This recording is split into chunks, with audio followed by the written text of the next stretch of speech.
Salut à tous, on se retrouve dans un endroit un petit peu particulier. Effectivement, on est dans mon garage et pas pour rien.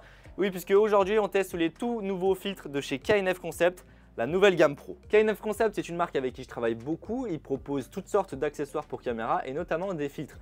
Le gros avantage, c'est que c'est très avantageux au niveau tarif si tu débutes, si tu es amateur ou même quand tu es pro, ça dépend des accessoires que tu prends. Le truc, c'est qu'à un moment donné, si vraiment tu recherches la perfection ou dans certains types d'utilisation, eh bien tu vas être limité.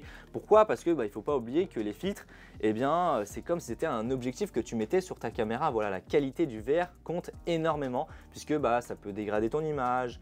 Tu peux perdre en piqué, avoir du vignettage, enfin voilà, tu as toutes sortes de problèmes que tu pourrais aussi retrouver avec un objectif. Donc cette toute nouvelle gamme Pro, c'est le plus haut de gamme de chez K9 Concept. Alors déjà, ça se voit en termes de packaging, la qualité du filtre, je vais te le montrer, ça n'a rien à voir.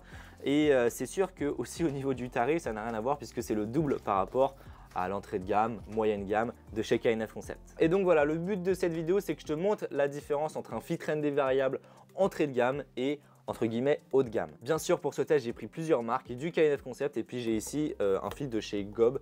C'est dans les tout premiers que tu pourras retrouver sur Amazon. Ce qu'il faut savoir quand tu achètes un filtre ND variable par rapport à un filtre ND à valeur fixe, c'est que effectivement c'est très pratique. Voilà, tu es sur le terrain, tu fais varier l'intensité de ton filtre.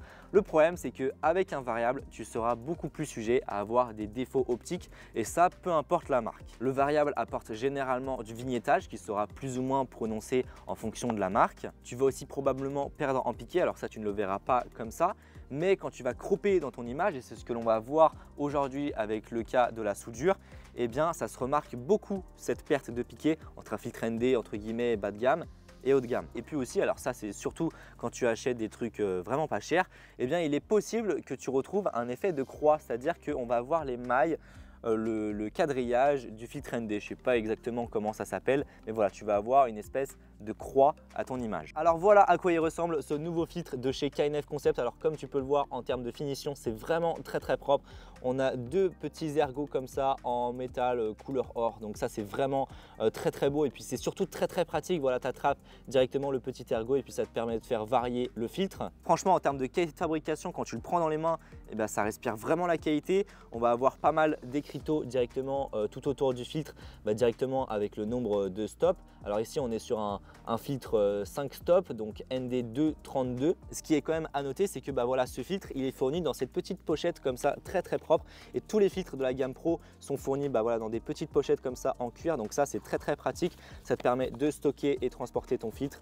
Hop, tu as la petite languette qui te permet de le faire sortir. Donc ça c'est très pratique. Voilà, donc franchement comme ça à première vue, on en a pour son argent. Maintenant, qu'est-ce que ça donne en termes de performance? Eh bien c'est parti, je vais te montrer le setup et on va tester ça. On va filmer de la soudure au MIG comme ça en 4K 120 images par seconde, donc ça va être juste trop beau. C'est quelque chose que j'avais déjà pu faire, mais j'avais pas eu ces filtres entre guillemets haut de gamme et j'avais déjà effectivement remarqué cette perte de qualité avec les filtres ND variables. Alors ici en termes de caméra, en termes de setup, eh bien je vais avoir directement la FX30, donc qui est capable de filmer en 4K 120. On est sur un capteur APS-C et non pas full frame comme sur la FX3. Ensuite en termes d'objectif directement, eh bien j'ai le Sigma 24-70 Sigma Art et le filtre ND qui est devant. Alors on va commencer avec un filtre ND entrée de gamme. Donc ici j'ai celui de chez K9 Concept, donc c'est le filtre magnétique de chez K9 Concept. Tu vois, il est magnétique comme ça, donc ça c'est très pratique.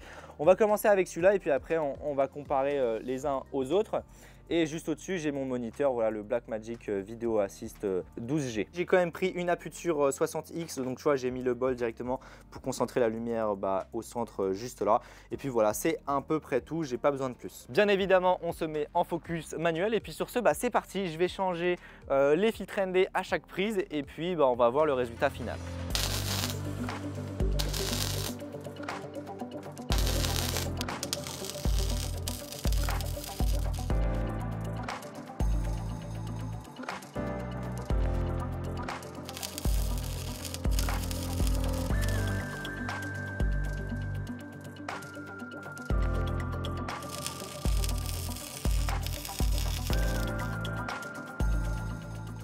Donc la vidéo est très belle, mais je suis en train d'analyser les scopes pour voir si je peux ouvrir un peu plus mon ND. Donc là, quand je fais la soudure, on peut voir que forcément je perds pas mal d'informations, mais j'essaye de voir si je peux ouvrir un peu plus, histoire de remonter un peu plus mes basses lumières. forcément je vais perdre un peu plus dans les hautes lumières, mais histoire d'avoir un bon équilibre et d'avoir un peu moins de bruit.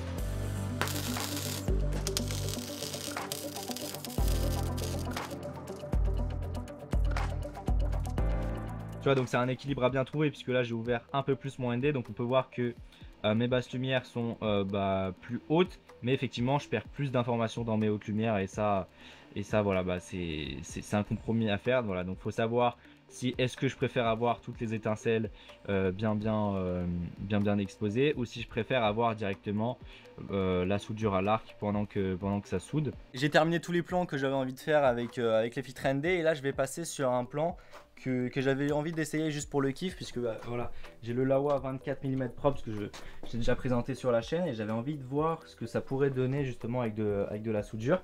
Donc là le truc c'est que forcément je peux pas mettre de filtre ND, je peux pas mettre de filtre UV, mais il va falloir que je protège ça, donc je vais scotcher un filtre UV directement sur la lentille, et puis je vais entourer tout ça dans de l'aluminium. J'ai réussi les plans que je voulais faire. Alors voilà à quoi ressemble le setup, c'est à dire que là à l'avant, donc j'ai scotché un filtre. Alors malheureusement j'avais pas pris d'UV, donc j'avais qu'un CPL sur moi, donc j'ai scotché un CPL. Alors bien sûr quand on fait ce genre de choses, on se doute que le filtre après il est mort, hein, je te le dis. Parce que forcément il y a tellement de chaleur qui s'en dégage, et puis avec toutes les petites étincelles, les copeaux qui partent, et le filtre après il est mort, il est fondu quoi. Ensuite on recouvre tout ça d'aluminium, donc ça marche pour le coup, et bien sûr l'écran après hop il se rabat avec l'aluminium par dessus, et les plans sont très stylés, voilà.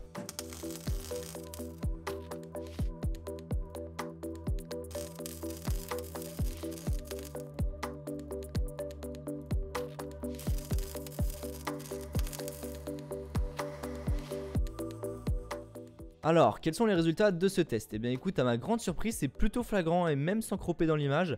Je te conseille de regarder ça sur un grand écran. Moi j'ai un 32 pouces et ça se voit vraiment bien pour le coup. Quand je compare le filtre ND de chez Gob, donc c'est le plus bas de gamme à 40 €, avec le Pro Series de chez KNF Concept, et en fait on aperçoit qu'on a vraiment une grosse perte de netteté et de piqué sur le filtre ND de chez Gob. Là où sur le filtre ND de chez KNF Concept, c'est très bon, on a vraiment beaucoup de détails, de piqué dans l'image. Maintenant passons à la comparaison entre le filtre ND moyenne gamme de chez KNF Concept avec celui de la Pro Series. Eh bien écoute, là encore une fois, l'écart est un peu plus fin, mais il y a quand même une différence. On constate sur le filtre ND moyenne gamme qu'on a quand même une petite perte de netteté, de piqué dans l'image. Là où encore une fois sur le Pro Series c'est excellent. Alors je suis quand même allé jeter un coup d'œil. KNF Concept ils annoncent 26% de gain optique avec le filtre ND de la série Pro. En tout cas voilà, j'espère que cette vidéo t'aura plu. Si c'est le cas, n'hésite pas à mettre un pouce bleu. Je te mets bien sûr tout dans la description. N'hésite pas à t'abonner pour en voir plus. Si t'as des questions, c'est dans les commentaires. N'hésite pas à me suivre sur Instagram et à partager cette vidéo. Et sur ce, on se retrouve pour une prochaine vidéo. Allez, salut!